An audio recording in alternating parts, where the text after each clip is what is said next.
Welcome, Lawrence County. Yep, it's 5 o'clock, and it's time for the local law enforcement hour. This is your sheriff, John Myers, and our technical advisor, Maddie Hyde. Hey, sir, how about you shut it for a second? We're already live. So kick back and stay tuned and enjoy the show. Wait, before we get started, Blake, go ahead and say that speech you have to give. Yes, might as well get that disclaimer out of the way. I love it. City employee, you know how it is. The opinions and views that I may share today are those of my own. They may or may not reflect the opinions and views of the city of Lawrenceburg and the Lawrenceburg Police Department. Why do you find why is that so entertaining? Why, Maddie? is that funny? Because it sure wasn't when I got told I had to say You've that. done a great job. You've done a great job. So now let's talk. I had a meeting that next You're day live. or whatever. Thank you. All the buttons Yeah. pushed. Everything's on. We're streaming. Okay. It's working. And we're back, man. We are. It's been like 2 weeks. You know, that 2 weeks seems like a lot longer for some reason. I don't know if it's because I'm so busy and I come in here on two wheels and I'm trying to get some topics of discussion and some stuff to talk about and joke about, and I don't know. Well, You would think with the days being longer that I'd have more time. Are the days that we got more than 24 hours in a day now? No. I think his work hours are still the same, so he's just, the days are longer and you got more daylight, but he still gets off at the same time. Gotcha. Thank you. You're Thank you. welcome. Thank you, Maddie. Thank you for clearing that up. You're welcome. Appreciate it. That's the first soft toss she's given you in a long time. So I don't know. Oh, I don't know what he's trying. He's got more free time, so So he it should seems be like more it's- prepared. You know, Alone. but and he's not. It's funny you bring that up because it has been slow. It has been slow, and it's I been don't such. know if that's real wood. It's been such a nice little bit of a breather, because for months around the holidays we run our butts off, Right. and it has. It's been a little bit of a breather, and Well, and we're all waiting on it to end. We're all waiting on something big to And fall. I can join in on that. Actually, whenever I walked in the studios, I was like, this is probably the first time I will sit down and be like, we've not been crazy busy. And I mean, we've had a couple, crazy things happen here in the past couple of weeks in the city, but for the most part, we've seen a slowdown too. And maybe it's just because now it's starting to really get pretty. People probably fishing more, canoeing more. Maybe people are getting along. They may be getting along. Maybe people are getting along. Maybe we're starting to see a break in the action. I think our domestic calls were down last month overall. They were. So maybe something. I Maybe mean, there's some vibes, some good vibes in the air. Maybe people are like, we really can't pay our light bill because of inflation. We might as well get along. That might be a very good. You might be onto something. Did y'all see the picture that I put on social media of my senior graduating high school? I don't have Facebook. I didn't ask you if you had it. I'm asking you if you've seen it. I No. know you know somebody that's got it. I don't. Maddie, you okay over there? Call a doctor. I got choked. Okay. I didn't, but congratulations. They on your look like daughter. twins. Okay, Yeah, no. there's No, She's gotta be prettier. Riley Nice. looks just like John. There's no way. Exactly she's like him. gorgeous, No, man. I've seen her Show before. you. I've seen her before. She's a pretty gorgeous. girl. How can she Wait look like till this you guy? see this picture I'm pointing up now. But anyway. Anyway, Congratulations. Well, thank you. And she is in You cannot say they don't look alike.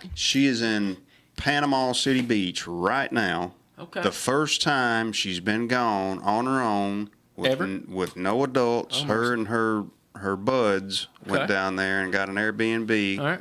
about 10 minutes from the beach. I just talked to her on the way here. How when many they- phone calls have you put into Bay County Sheriff's Department? I'm not going to say anything, but what I am going to say is that I told her to pull over on the way down there because they'd just gotten out of town when I was coming into town. So I said, pull over. I got some stuff I want to give you. So I gave her some less lethal stuff to take with her. Okay. And I gave her the dad. I know you're going to make a lot of decisions down there. Right. Don't make any bad ones that you're going to regret. Told her the whole spiel about don't accept any drinks or any freaking food or gummies or any vapes or anything from somebody that you don't know. Don't do any of that crap, but for sure don't take anything from somebody. And then I gave her the whole spiel about, the date rape drugs, the MDMA, the Rufinol and all that stuff. I gave her this for example. I said, when I was working the interstate years ago, 20 plus years ago, I intercepted a pound of roofies headed to Nashville. And I said, that is a drop in the bucket compared to what's getting taken off the streets out there now. I said, that stuff has been on a comeback for a long time. I had an employee a while back that got something put in her drink. And it was a scary story listening to her recount how she had had zero memory of like a 5-hour period of time, woke up in the ER. Crazy stuff. But anyway, I gave her that whole spiel about that, and I told her if I get a phone call from the sheriff's office down there that she's been arrested, it's probably going to be worse than bad. But I said I'd rather get a phone call from them than the ER. Right. Or something worse. But I mean, she's a smart kid. She's got some good decision-making skills. Well, she's had good parents. I ain't saying that because you're sitting here, but, right. Well, no, in all seriousness, in today's time, raising a good and decent and morally sound young adult is one of the hardest things parents can do. And it's funny you say that because I went to Panama City Beach after I graduated, and Mom had 30 years in the Army, Dad, former police officer. You talking about getting a lecture, and for me, it was more from my mom than it was from my dad, and it was, let me tell you, about the nasty things of life, and the last thing you want to do is go down there and get hurt, or go down there and bring something back to Lawrence County that you didn't go down there with in the first place. And I'm sitting there like, please, Mom, we're running late, we've got to go. But that's good. There's a lot of young people out there that don't have, parents that actually care enough to say, we need to take a time out real quick and go over some stuff. So, and she's always known that if she gets in trouble, the repercussions are going to be 10 times worse with her than a normal 18-year-old. As they should be, because Exactly. she knows who I am. But But anyway, you also have the advantage of like Life 360 and things like that. That helps. Sure it does. When It I helps. was in school and going on senior trip, my parents didn't have that. But I mean, I use that religiously now. And my kid just started middle school. I think I got this shirt out of my drawer. I found it. Didn't even remember putting it in that drawer. This shirt might be older than you. What year were you born? 90. No, it's not quite as old. This shirt, I got this shirt overseas, and it's I don't know if you can see the back of it, but there's probably only like this might be the only shirt still in existence. really. Yeah. Well, you took care of it. I mean, the sleeves are creased, and it was good. I put It does have grease sleeves. When I was in Kosovo, I went down to one of the biggest military bases overseas. It's an army base, Camp Bondsteel. We went down there, and I run into a guy from Tennessee that I used to work with. It's crazy how small the world is, and how that contracting family is. But we're in the chow hall, and I look, and I said, I know that guy. Used to work with him. Used to be a Columbia PD officer. Now he's retired, and he's still doing security stuff. But yeah, run into him at Camp Bondsteel. We still tell that story. Funny stuff. Have you seen well, let's talk about what's going on in the city and the county first before we start critiquing some of this video on Scotty Scheffler. Well, I'm happy to say that, like I said, we've been crazy busy. We've been steady. Like you said, we've noticed a little calmness about the area, but had a pretty bad wreck last week. Yeah, I was getting asked about that wreck, and I didn't have I didn't have any information. I just heard it was three three vehicles. cars totaled. I believe one subject got flown. I don't have any updates on that person. I believe somebody might have fell asleep at the wheel. I don't know that for sure. But yeah, we had one was a rollover. Another vehicle had a child in it. So I was the first law enforcement officer on scene, and pulling up to something like that. I mean, it's so weird. After 20 years ago, if I'd have pulled up to something like that, there would have been more than just one person seriously hurt. But, with technology and airbags and seat belts, of course. Was it right there at the overpass? Is that So where it was? it was about 300 yards south of the bypass. But fortunately, like I said, everybody for the most part was okay. The child was okay, and like we did have a young lady get flown, but I'm not too sure if it was anything life threatening. But so yeah, we had somebody to decide they didn't want to stay in the ER and take off running in a hospital gown, and we had to go locate and bring back that person, and they got the help that they were so desperately needing. So we brought that guy in. Now, I was talking to... oh, this is another one. Yeah, I forgot about that. I forgot about that person the other day. Now, the one I was talking about has been about a week and a half ago. No, this one was over the weekend. No, I think it was Sunday, past Sunday. Right. So we get a call from a relative that this guy is suicidal, and he's living in a camper somewhere. I don't remember exactly the address, but so we go out there, and he's and the caller said that he's got guns. So we get out there, and my guys stage up around the camper, and one of the deputies goes up and he starts knocking on the door, and he hears a guy in there say, "Help." So he just snatches the door open. You can imagine. People have no idea sometimes about what we do and how we do it, but you put yourself in that situation. That's how hairy things can get In the blink of an eye. in the blink of an eye when you're trying to make contact with a suicidal person that's got guns in the house, and help. So they go in. Well, he's in the floor, propped up by his couch. Now he's in like one of those. I don't know if it was, I think it was like a fifth wheel. It might have been a fifth wheel or a bumper pull camper, probably a 25, 30 footer. It's kind of tight in there anyway, even with the slide outs. But they go in there, and this is a big dude. He's big. He's got a big frame on him, and he's overweight quite a bit too, But anyway, he's in the floor, propped up at the back of the camper, kind of where a couch is or a chair is, and he is smashed. I mean, this guy is hammered to the point to where it's like you can't move him, So they're talking to him, and he's talking about how he wants to end it all, and he's finished with life, and blah blah blah. So at that point, he has to go. Right. He has to go. We have to take him to get some attention.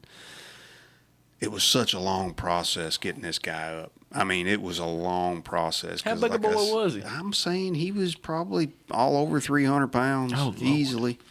That's and a big boy. So we had to get all the guns and unloaded all the guns, and I think they released the guns to the family member or something, and they get him out, and they get him in an ambulance, and we follow him to the ER. And they get there, and the ER's got to do their stuff, Well, then the alcohol starts coming up once he gets at the hospital. So between him trying to be uncooperative and at the same time so drunk he can't function, and now he's getting sick. So I was watching some of the body camera footage because this was the guy that ran off later in the night, and so my guys stayed there. They were probably at the ER. Well, and then it was shift change, so another one of the deputies showed up. So anyway, they were there probably 45 minutes with this guy. They held his hand while they put an IV in him and got him all ready. So, and it was good when we left. But sometime after we left, he decided he didn't want to be there anymore, and he didn't want anybody to touch him. He got very uncooperative. So I don't know how he snuck out, man, but he snuck out. Really? And then they called, and I think y'all found him over at the dollar store. I don't know what is it about the dollar store that They was asking the same thing at TR, and you know what? That's not a bad thing. I mean, if somebody leaves that ain't supposed to leave, Right, all you well, gotta do is go to the dollar store. store. That's where it's gonna be. That's pretty much because they do, and it's not just the individuals that are having some mental instability that do that. For the most part, everybody in Lawrenceburg knows that our homeless population has increased. Unfortunately, for the people who are homeless, and for a lot of the negativity and the other stuff that comes with it. But right here in Lawrenceburg, I don't know what it is about the dollar store, but for the most part, it attracts some homeless people. It might be They because must have it's, good Wi-Fi. That may have a lot to do with it. That and the drainage tunnels. Yeah, I guarantee it. Yeah, they take a drainage tunnel right over to dollar store and get some your free Wi-Fi. Get some free Wi-Fi. But no, that was just one of two, because as they were getting that guy loaded, another call came out that a guy that was off his meds or something was trying to flood. He was trying to flood a house that he was staying in. So the deputies went out there and dealt with him and brought him in while they had the other guy there. So I don't know if it was something in the air that day or what. But Well, that's what I was fixing to ask you. Sheriff, why do you think, I know drug use probably it contributes to a lot of it, but 20 years ago, we didn't have the number of what we call 1094 calls or 1094 threats. you don't know why? It's my theory. Let's hear it. Methamphetamine hadn't moved in yet. It's Methamphetamine hadn't moved hot in and yet. heavy as it is And now. the people that we're seeing out there that are struggling with some serious mental health problems, years of abuse. Okay. And I can Years see of that. abuse. You look at it. We didn't see this in the 90s from all the people that did crack cocaine and powder cocaine all through the 70s and 80s, right? Yeah. We're seeing it on the tail end of when methamphetamine got introduced to our area. And it's a scientific fact what that drug does to your brain after continuous use. I mean, it's a scientific fact. You can look at the data all you want. You can look at all the problems it causes. One of the things I read was how it causes osteoporosis. I mean, we all know it's bad on your health. It's bad on you. It's bad on your skin. It's bad on your teeth. It's bad on your bones. It causes osteoporosis. I mean, that's why you see these people out here. They look like a rack of bones, and if you grab them, one will break. That and kidney failure. That's one thing that I've noticed over the years is some of our old school, speedsters, as they're called sometimes, they're dying from kidney failure. And I guess it's where they're dehydrated for so long and chronically. Their kidneys are just like, all right, we give up. You don't want to take care of us. We're done. There's so much poison in the ingredients. You know it as well as I do. You've been to Clan Lab School. The ingredients in that are not made for human consumption. They're not. They're made to clean your toilets and That's it. and clean your swimming pool and Light you Coleman lantern. Exactly. So you take somebody that's been a lifetime meth abuser. They're going to have mental problems. I was dealing with one today. I probably shouldn't even bring it up. I don't think hers is from drug abuse. Hers is from a serious mental illness. But you're right. I mean, we see it more and more. All you got to do is drive up Locust right And now. that's so unfortunate because times are changing. That's about all you can say about it. But have you watched any golf lately? Yeah, but before we get off on that, I got a little bit of an update. Did y'all hear the call that we got dispatched to 2 weekends ago? I believe it was. And the call came in as a 19-year-old had shot and killed his mother, or shot his mother. Yes. And then was about to go shoot his siblings that he had locked in a closet upstairs. Well, it was right on the Wayne County line, and I was home. It was on. I'm pretty sure it was on a Sunday, and I was home, and I've gotten to where I don't turn my radio on all the time on the weekends. Every now and then I do, but for the most part I leave it off because I've realized it's causing me some stress and heart problems leaving that radio on all the time. Right. So anyway, I get a call from a friend of mine that's a constable, and he says, "Hey," he said, "did you just hear that call get dispatched?" And I said, "No, what was it?" And he says, "You probably better turn your radio on, Sheriff." He said, "It sounds like somebody's killed their mother and is about to kill some other people in the house." So I grabbed my shoes and grabbed my radio and took off out, jumped in the car, grabbed my vest and throwed it on, and grabbed my M4 and took off out there. And I already had deputies on the scene. I had 2 deputies on the scene when we got out there. The call, the house was just off of Highway 64. I mean, you could literally throw a rock from the breakdown lane to the front door. And so we had, and it was a pull off. It was a dead end road with only about 6 houses on it. And the caller, well, 911 said the call came through on the non-emergency number, which was suspect anyway, and then it was blocked, which was suspect. Right.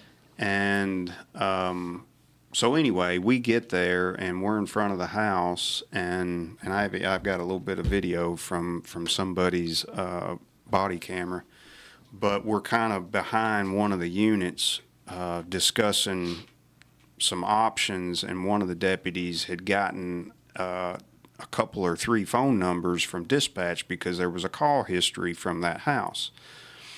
So he tried to make related to domestic violence or unrelated? One was a harassment call, and then I can't remember the other 2. But anyway, there was a number attached to the CAD. Which you'd probably agree with, which is probably flag number 3. If there's not a history of major violence at this residence, you're like, okay, what's going on here? At least I would perceive it like that. Well, so we don't make contact with anybody by phone, and as we're discussing other options, one of the deputies to my left says we got movement in the front yard. So it's pretty cool video because we're all just kind of having a discussion, and as soon as he says movement in the front yard, we all spin and snap in on this person coming across the yard. Well, it turned out to be the mother. She was on a cell phone with the neighbor, and she comes walking out in the front yard. Well, we tell her on the intercom on the unit to come over, and she comes over, and she's frantic. She don't know what's going on, right. And we say, do you have a 19-year-old in your house? And she goes, no, I got a 17-year-old. And we said, you're the mother? And she goes, yes. And well, it was starting to obviously look like mama's okay, right, because she hasn't been shot.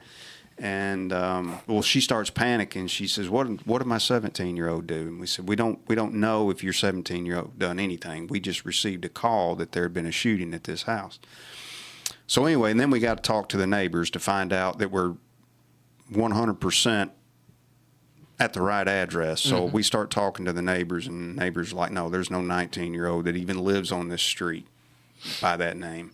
So we find out that it's a prank call. It's one of those swatting calls where you've been swatted. They'll spoof your number and say, I've got a gun to my head and I've just killed my wife and kids, and if anybody tries to stop me, I'm killing them too. And then they know we're all going to come. Right. And so anyway, I was talking to Stephanie Langston about it, the reporter with News 2, and she was doing a story on that stuff because she done a story on a guy that died. He had a heart attack or something. Yes, the police come in, guns drawn, and all that stuff, and he winds up dying of a heart attack. So I mean, it's a serious situation. Anyway, she asked me today if there had been any updates, and I talked to my investigators. So here's what we found out. Like I said, the number, we ruled out anybody in the house making the call. And we listened to the call, and there was I think there was 3 times during the phone call that there was a little bit of an accent to the caller. spoke really, really good English, but I think there was 3 words that he said wrong, and which indicated us this guy he's not here. And so they found out that one of the people in the house had been online and had been chatting with somebody in the UK. And there was a falling out. There was some kind of maybe an online relationship, and then there was a falling out. And then there was something said even during that online call that they was going to do that to them, that they was going to swat their address, I believe is how it was put. So this person's probably had experience doing this stuff. More than likely. And we don't think they're from around here. But I'm telling you, man, when you roll that many first responders to a call like that, the odds of everybody getting there safely isn't that great to begin with. Right. I mean, I was headed that way. I had my captain, I had my chief deputy, I had my patrol units, I had CID, I had SWAT, I had everybody was rolling. Fire, EMS. There was probably 20 emergency vehicles headed there, every one of them blue lights, sirens, hauling butt. And so if I understood right, it came in that the mother's shot and the siblings are tied up in the closet and they're about to be shot too.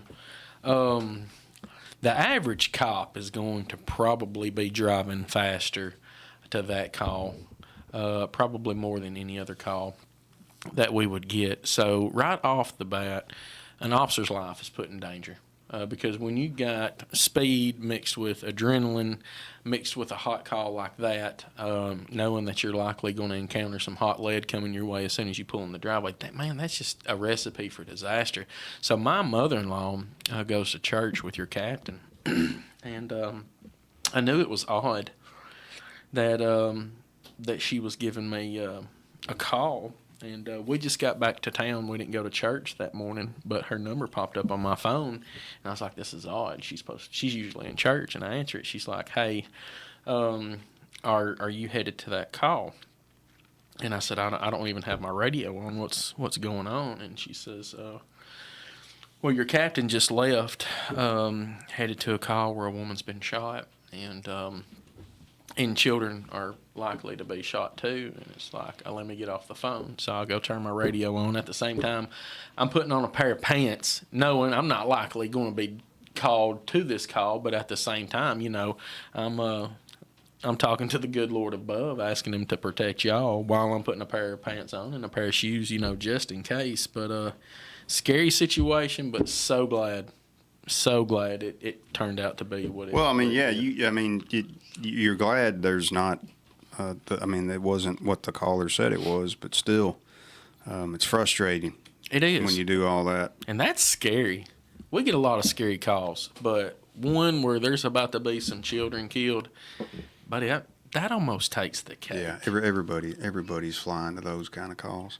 So one of my lieutenants actually went up to Valhalla at that PGA, and he was there the night when Scotty Scheffler, for people that don't know Scotty Scheffler, he's world #1 golfer. I believe, I'm pretty sure he's still world #1 right now. He's won like 4 out of his last 6 tournaments or whatever, right. So when they put this out, so he played his Friday round, and Saturday morning he was headed to the golf course. And he's got his credentials that they give him. He's in a car that they give him. And there's only a handful of people allowed at the golf course that early to go in and get his practice before his round. So from my understanding, there had been a pedestrian that had been hit and killed prior to that. Mm-hmm. And there were still officers on the scene. I'm sure it was an active crime scene. I'm sure there was a big presence of law enforcement there. And from what he said, he was just trying to get in through the gate so he could get his practice round started. And it was unclear why everything else transpired. He just said it was a confusing situation. Well, apparently he stopped, and then at some point one of the officers grabbed the vehicle, and I don't know if he was trying to get him out of the vehicle or what. Well, then Scotty Scheffler continues to drive for just a few feet, and that's where the assault on a law enforcement officer came in. But hit that, because this is some new footage that they released today. I think it was today. Is this your note? That one. And I think they might show a little bit from street cam or something of kind of what happened. Yeah, they had a shot on Fox News that was showing it earlier, but you really couldn't see it that good. So from what I understand so far, I don't think Scotty has came out and said anything negative towards law enforcement about this whole Not at all. And whole thing. And he came back. He came back when he bailed out. He said he was stretching for his Right, round in his jail cell. In the jail cell, and he shoots a 66 in the second round. I mean, that's all right. I do that every day. I don't know why we can't hear it. Yeah, we're gonna need to hear it. Because you got to, your sound button is got the slash through it by the play button. You got to click on that. Oh, true. Let's try again. Who's running this thing? Come on, Maddie. New video showing the Bada moments bing. leading up to pro golfer Scotty Scheffler's arrest at the PGA Can you make it full Championship in screen Louisville last by Friday. clicking that little box down there? Police chief saying today that the detective who arrested Scheffler violated department policy when he failed to activate his body-worn camera during the incident. WLWT News 5's Ashley Kirkland shows us now You where the case gotta turn that stands body camera right on. now. Hi, Ashley. Hi guys, well the police department released both dash cam and footage from a camera on a nearby pole. The Louisville Police Department saying corrective action has been taken against Detective Brian Gillis for not activating his body-worn camera, but the charges against Scheffler have not been dropped. Two new videos from a police dash cam and a pole across the street from the entrance of Valhalla Golf Course show moments leading up to last Friday's arrest of pro golfer Scotty Scheffler. Today, Louisville's mayor Looked like and he just police drove chief right said through the Monday scene, didn't it? Transparency. So was he in the is incredibly SUV? I important think so. To our administration, to LMPD, to our community. Given the importance of transparency, we're releasing some information and some video today. About 29 seconds into the video from the fixed pole, it It's supposed to appears be top show the left car is where he Scheffler comes was in, I driving, believe. Trying to turn into the golf course as officers were directing traffic around an Ooh. accident scene. Stop right there. FWC Detective Gillis run up to the driver's side window and appeared to hit Scheffler's window. He did. He He did. can also be seen reaching into the PGA issued SUV. The detective claims Scheffler dragged him with the car. Does. Scheffler was handcuffed and taken to jail. Again, according to Scheffler. Back that back up. He didn't drag him anywhere. Car Does. on an accident scene. That's when you He see goes running Detective up Gillis and run hits up his to the window. driver's side window and appeared to hit Scheffler's window. He can also be seen reaching into the PGA issued SUV. The detective claims Scheffler dragged him with the car. Does. Well, it had to have been before that. Yeah, Scheffler was I'd say it handcuffed would and have taken to because it jail. don't show And that. according to Scheffler's attorney, there's no video to support the detective's claim. Well, Scheffler's attorney says the golfer didn't do anything wrong. They are not interested in a settlement in this case, and they will either try it or the case will be dismissed. Scheffler is scheduled to be in court next month. Ashley Kirkland, WLWT News 5. Yeah. Well, if that same pole cam, I mean, if that pole cam picked up that Picked up officer that running part, up they there would've and picked trying to It knock his says window out, then in that this happened I've before. read that the officer is in trouble for not turning his body cam footage on. Yeah, well, Right. that's neither But- here nor there. but- What he's claiming is that he drug him Right. or It didn't look Or like he- it in that or hit video. him. But, I mean, it could have happened Do what? before. Or hit him or something. Because at first we were told that an officer, or I heard that an officer got hit, and in the process was like reaching for the vehicle, yelling stop or something, and then that's when I guess the dragging took place. But all right, so let's tell the listeners do's and don'ts when you're coming up on a wreck or any kind of a heavy police presence on the road. All right, number one, because we just had something like this happen a couple of two or 3 weeks ago. We had a wreck on Monument Road in Summertown, and we had fire and EMS and police out working that wreck, and a guy tried to drive around it on the shoulder, and it didn't end too well for him. I mean, he got chewed out. But you don't do that. No. Here's what you do. If you pull up to a well, number one, when you see blue lights and red lights up in front of you, you need to be slowing down and coming to a stop anyway. Yep. When you realize it's a wreck and it's blocking your lane of travel, just stop.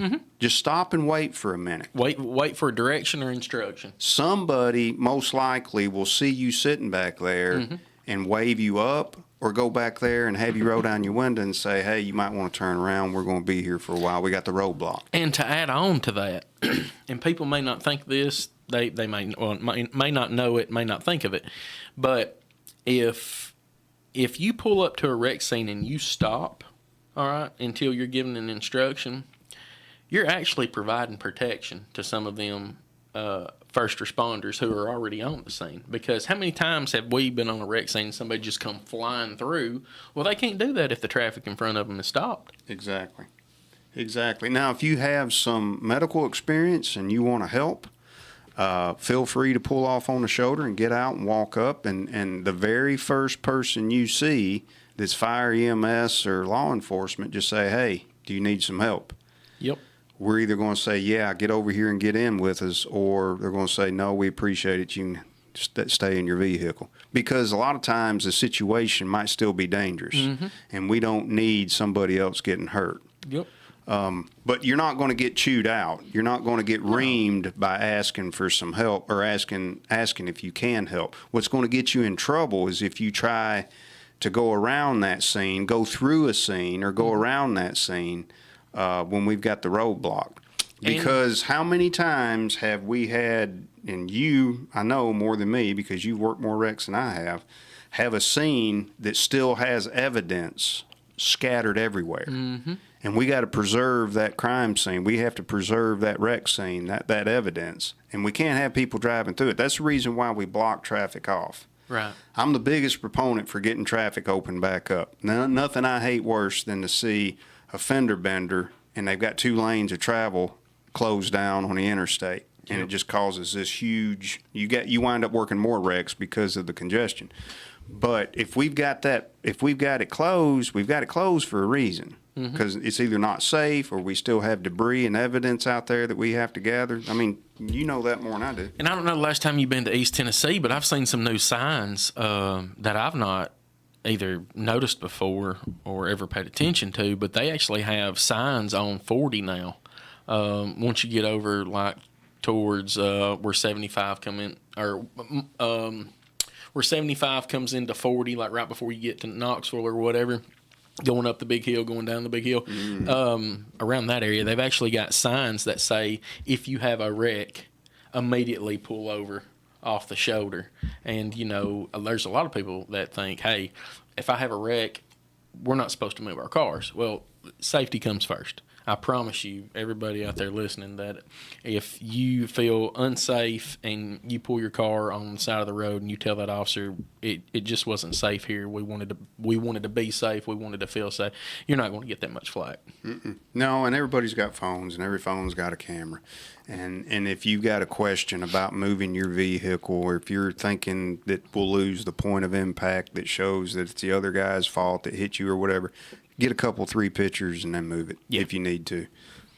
I tell people that all the time. But the main thing is just don't try to speed through a wreck scene, number one. Number two, just be patient. Somebody will say you can go around or turn around or something. I'm curious to see how that plays out. And I'm also, something that was unusual with that whole situation there is the officer that made the encounter was a detective. So either that was his crime scene and something didn't get understood the way it should have been, or not. I don't know. I'm curious to see how that plays out. Well, I watched his press release after he shot that 66 on day 2, and I mean he said, I want to be clear. He said, this ain't about me and what happened to me. He said, this is about the family of that person that got killed that morning, you know, that was crossing the road or the whatever. Seems like a stand-up guy. So far, Did you see the Seventh Circuit ruling on Fourth Amendment protection? Bear with me. My eyes are terrible. The front porch is considered part of your home. You know the old thing, the old wives' tale or whatever it was, where if they walk out on the if you front shoot porch? somebody on your porch, you got to Right. drag them in the house. Uh-huh. Well, this tells you that you don't have to do it. You don't have to drag nobody in the house no more Oh, if you I shoot them. thought you were going to something else. Yes, I did hear a little bit about that. About you know how you no longer have to retreat inside your home to shoot a possible threat. That being on your porch is the same thing as being in your home. Yeah, yeah, yeah. Well, That's I good. mean, and if you want to look at it, I mean, I wish we could pull it up. I wish I could. I should have done this I thought earlier. Maddie could do anything. What? Seventh Circuit.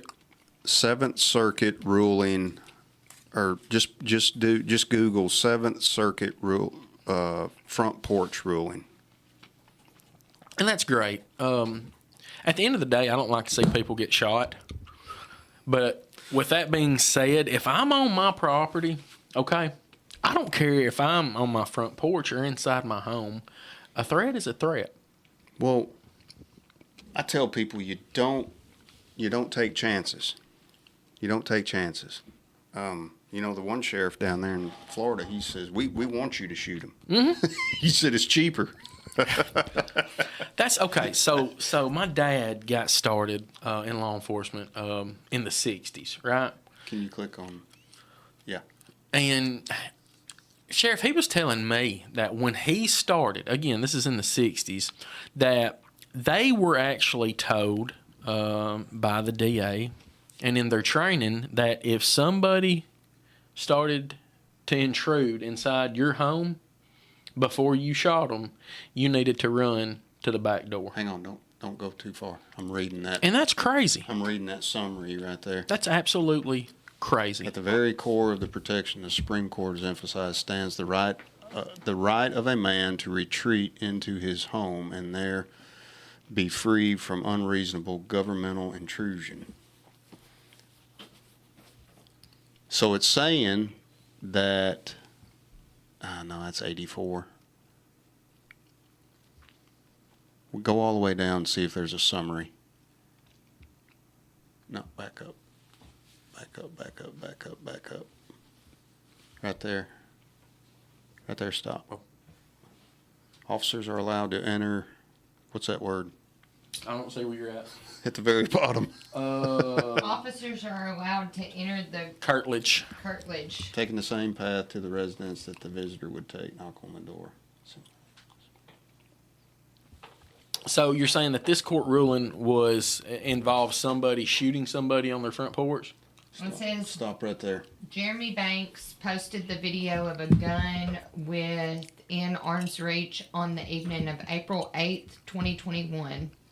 Colton Redding, a Springfield police officer, saw the post, recognizes Banks' voice, and knew him to be a convicted felon.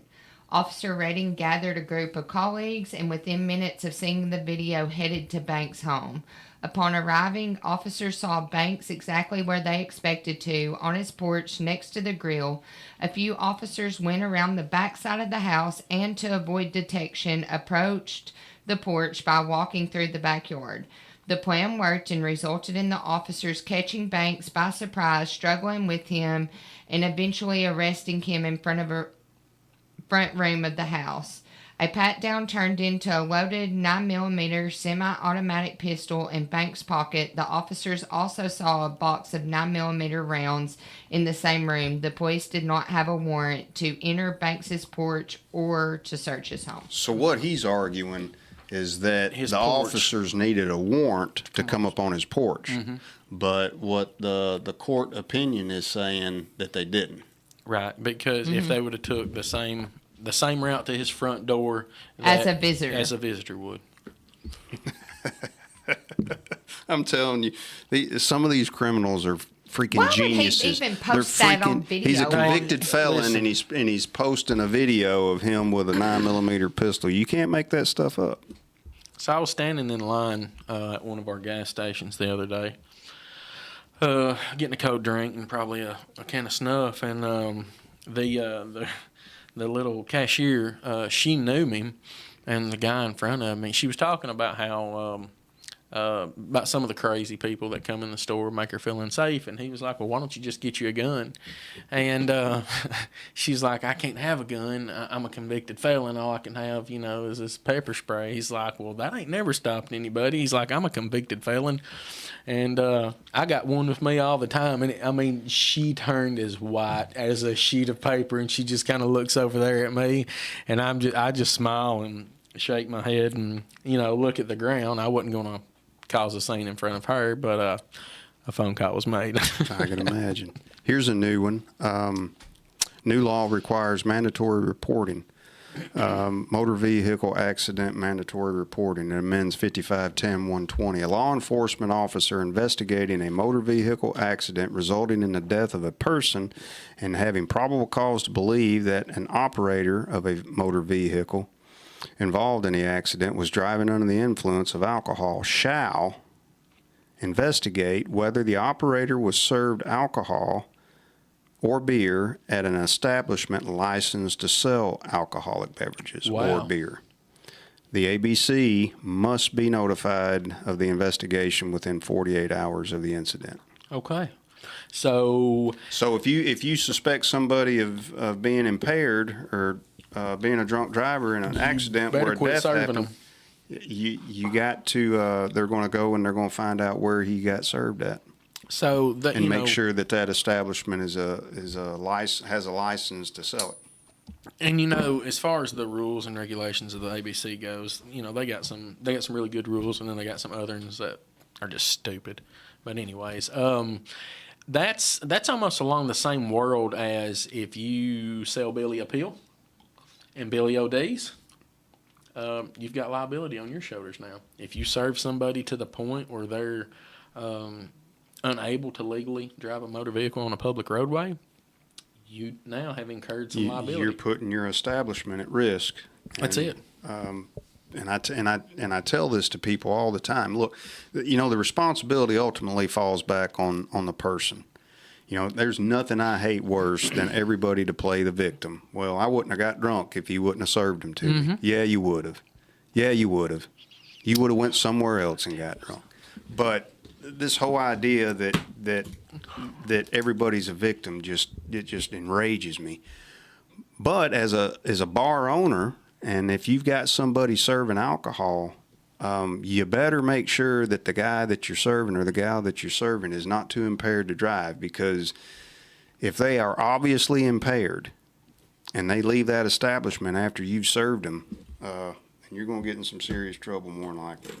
So we had a crazy call the other day. Well, it wasn't a call. So I get a call on my cell phone. I'm actually going to the jail. I don't remember what I was going over there for, but I get a call, and shout out to Walmart's loss prevention.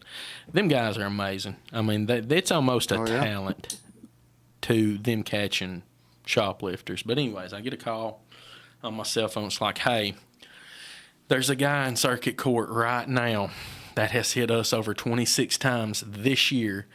Yesterday, he hit us for thousands of dollars combined, but multiple times yesterday. I'm bringing you the stuff. Can you at least go detain him until we get there? So I'm like, sure.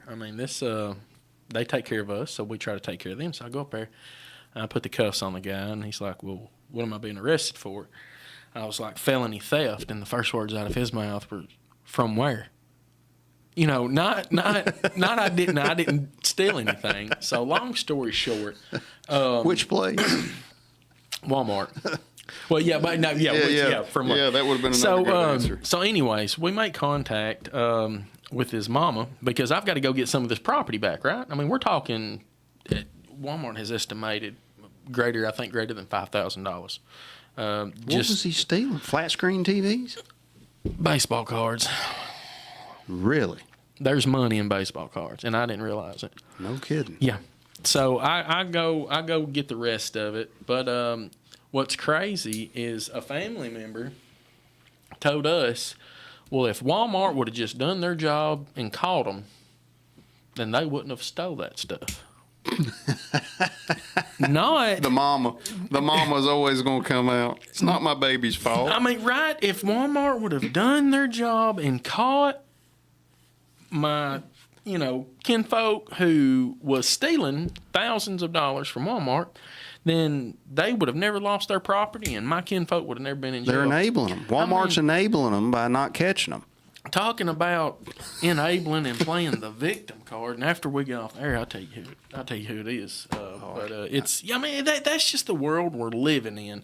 When I got in trouble at school, when I got home and said I got in trouble today, the first question that was asked was, "What did you do?" Okay, and now you're hearing parents ask, "What did they do to you?" Yeah, and that's ridiculous. Accountability. It's out the window anyway, so I'm getting on a soapbox. Did I tell you about the interview I done a while back? I'm going to say this, and I'm going to try not to say too much. Well, yeah, I am. I ain't going to worry too much about it. So this guy is interviewing for a job, right, at the sheriff's department. Okay. Young guy. All right. And I don't want to get on my soapbox about the younger generation right now, but they're so weak. Oh, they're yeah. so weak. I've never seen so many weak people in my life. Weak-minded, And not physically just, weak. There you go. Not just weak in a physical sense. Weak-minded, physically weak people. And anyway, this young man told me that if he started on night shift, it wouldn't be good for his mental health. He said what? That it wouldn't be good for his mental health. Okay. Alrighty. I mean, is that because Cannot make this stuff up. is that because Mama couldn't tuck him in if he went to work at night, or Lord have mercy. that's You just shake your head. You just wonder how we got to where we're at. Hey, I can tell you how we get back. Okay, do away with social media. Do away with it for guys As and Maddie girls. is just looking at her, actually, scrolling. she's on Facebook. Scrolling.